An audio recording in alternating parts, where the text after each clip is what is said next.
Hey friends, Zach Zender here, and doing this one from my rental car because we are on the road a lot this week. Right now I'm in Phoenix, Arizona, enjoying some beautiful sunshine at Christ Lutheran Church, who puts on the incredible Best Practices for Ministry Conference. So today we're continuing our walk through Carey Nieuwhof's 7 church trends shaping the church in 2026. And with all the trends, we're asking the same question. What does this trend mean for the Lutheran Church Missouri Synod? So I'll be real with you up front. Trend number 5 might be the most personally painful trend on Carey's list for pastors and church leaders. Not because it's controversial, not because it's flashy, but because it means something, names something many of us feel every single week, even if we haven't had the language for it. So Carey's trend number 5 is this, that discipleship is now largely controlled by algorithms. And pastors, you're paying a huge price for that.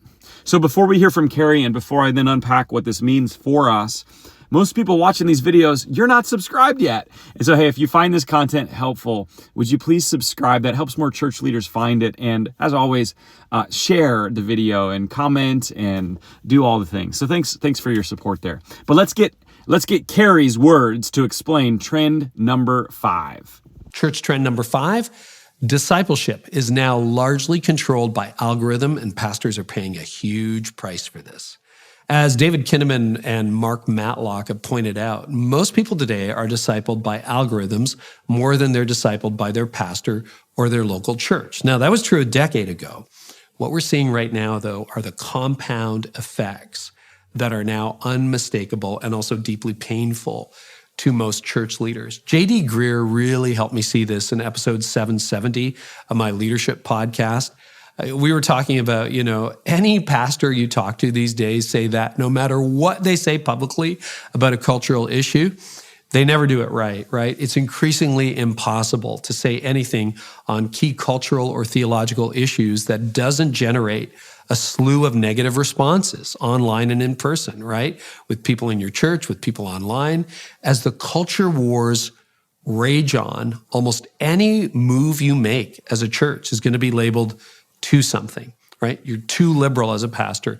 You're too conservative. You're too partisan. You're not partisan enough.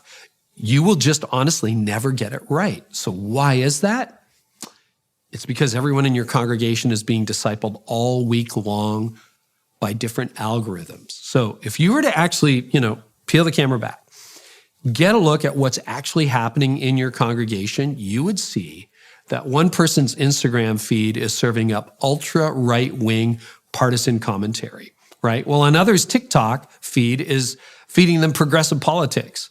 And by the time your congregation arrives at church ready to be discipled, they have already spent 49 hours of screen time that week on average being formed by algorithms. So think about that, 49 hours versus your 30-minute message and 2 hours of small group, right? You don't really stand a chance. So digital discipleship is happening. It's just being led by an algorithm, not by the church. So what do you do? Well, the calling of the church is not to win the culture wars. It's to be the church, to preach Jesus, crucified, risen, and reigning, and not to echo the latest talking points from whatever news outlet or algorithm people happen to be steeped in. If everyone in your church agrees with you all the time, chances are you're discipling an echo chamber, not a true church, right? Could you change your approach to grow your church by, echoing a particular algorithm or extreme point of view? You know what? You could. And you sometimes see those churches growing. But if you do this, it won't be long until you realize that you've attracted a group of angry, factionalized people. Because if people join you because of what they're against, it won't be long before they decide to turn against you. So my prediction is that over time, the partisanship of the church is going to fall to the same fate that the progressive left of the mainline church did. So this right-wing swing we're seeing is already fractioning a little bit. I think that'll go the way of the progressiveness of the mainline church. And here's the real issue. When you become indistinguishable from the culture, there is nothing left to convert people to. So, Ryan Burge's research shows that 27% of people who now identify as evangelicals rarely, if ever, go to church. It's become a secular political term. So if you're effectively preaching the gospel, the real gospel, right?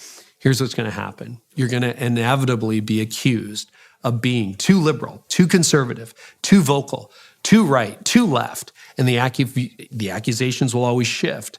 Paradoxically, and this is your encouragement, that may be a sign that you're preaching faithfully. Keep going.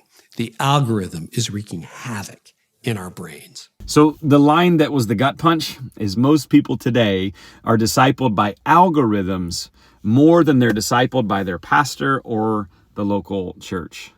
Let's just sit with that for a moment.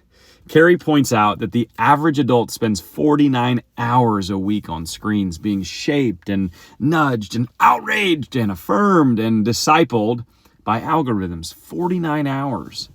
And then we wonder why a 30-minute sermon and perhaps a small group struggle to carry the same formative weight. Friends, this isn't a preaching problem. It's not a theological problem. It's a formation problem, and pastors are feeling it. That no matter what you say as a pastor, especially on cultural or theological issues, someone is going to tell you got it wrong.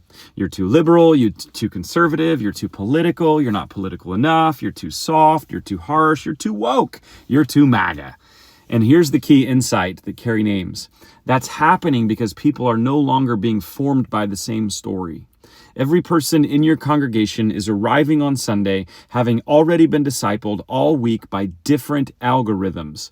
And one person's feed is steeped in hyper-partisan right-wing outrage. Another person's feed is shaping them through progressive ideology and moral frameworks that feel compassionate but are detached from Christ. Another person's feed is discipling them through consumerism, fear, sexuality, or identity narratives. And then all those people sit in the same pew or the same seats. So when you preach Christ crucified, even faithfully, carefully, biblically, everyone hears it through the lens of what they've already been formed to expect. And that's why the same sermon can sound prophetic to one person, offensive to another, and cowardly to a third. And if you're a pastor, you're not crazy for feeling this tension. You're shepherding a flock that's already been fed all week, just not by you. And so I want to be clear, this isn't new, but it is compounded. This was true 10 years ago, but we're starting to see the compound effects of this more and more and more, is that algorithms don't just inform people, they reward outrage, they flatten nuance, they train people to react instead of reflect.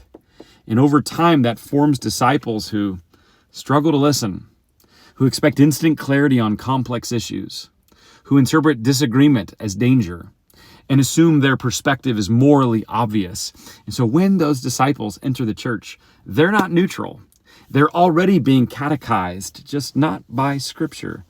And so Carey names the temptation that churches face at this moment is that you can actually grow a church by echoing a particular algorithm. You can lean hard into one partisan lane. You can build a following by telling people exactly who to hate and what to fear. And for a while, it might even work, but his warning is sobering and historically accurate. That if people join you because of what they're against, it won't be long before they turn against you. Because outrage doesn't build disciples, it builds factions.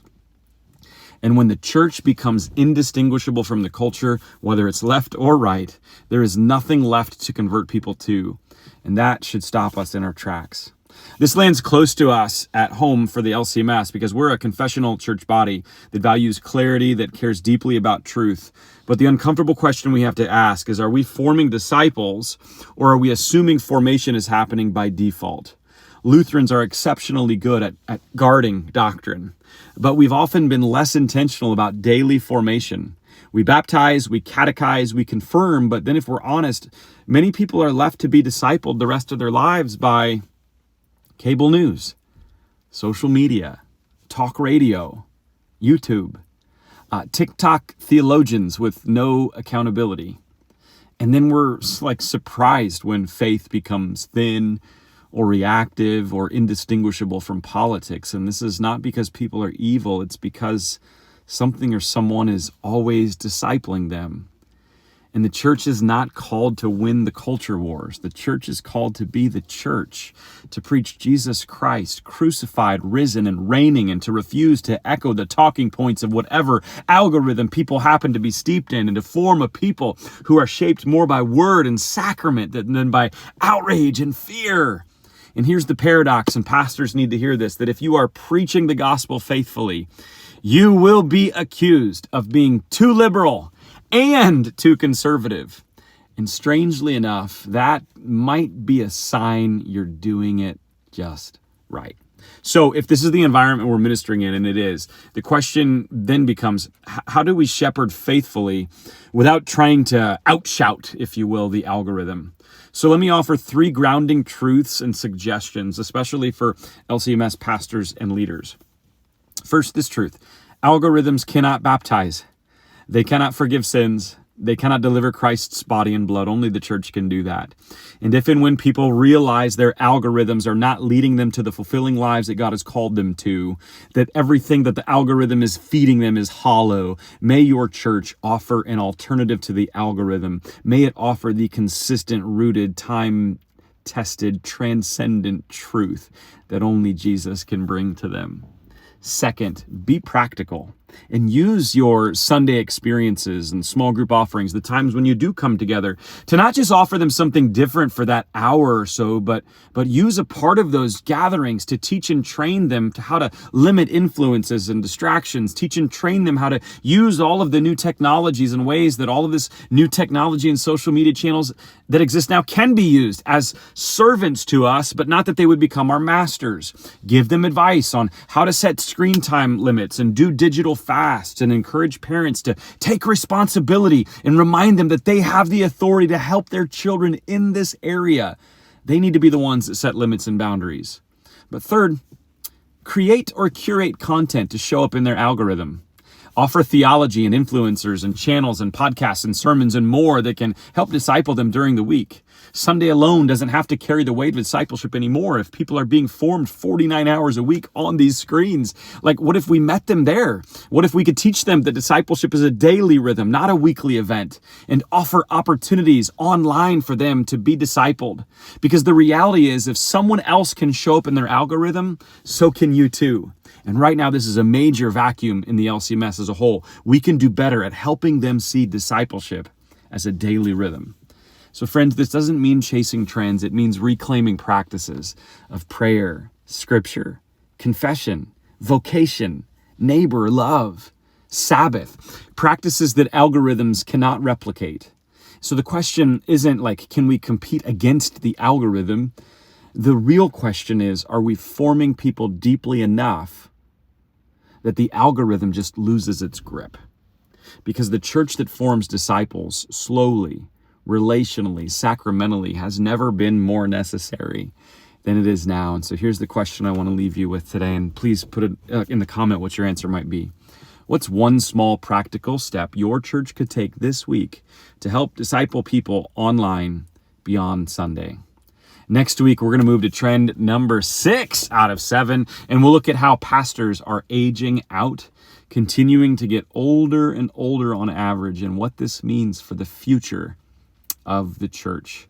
And hey, as always, I'd love to invite you to join me Wednesdays at noon Central inside of Carey Nieuwhof's Art of Leadership Academy, where we are unpacking these trends even more, but we're doing it together in a conversation and getting practical about how to form real disciples in this cultural moment. It is free, and the link is in the description for that, and I'd love to see you there. Next week's conversation is going to be fun. I'm actually bringing in an expert. His name is Dylan Smith. He understands digital media and marketing and how to utilize and leverage those things for your local church. And so you're not going to want to miss it. And so join me there. Thank you so much for being a part of today's video, and I pray that it was helpful to you. And if it was, please, again, feel free to subscribe and share these videos with other church leaders. God bless you. Have a great week.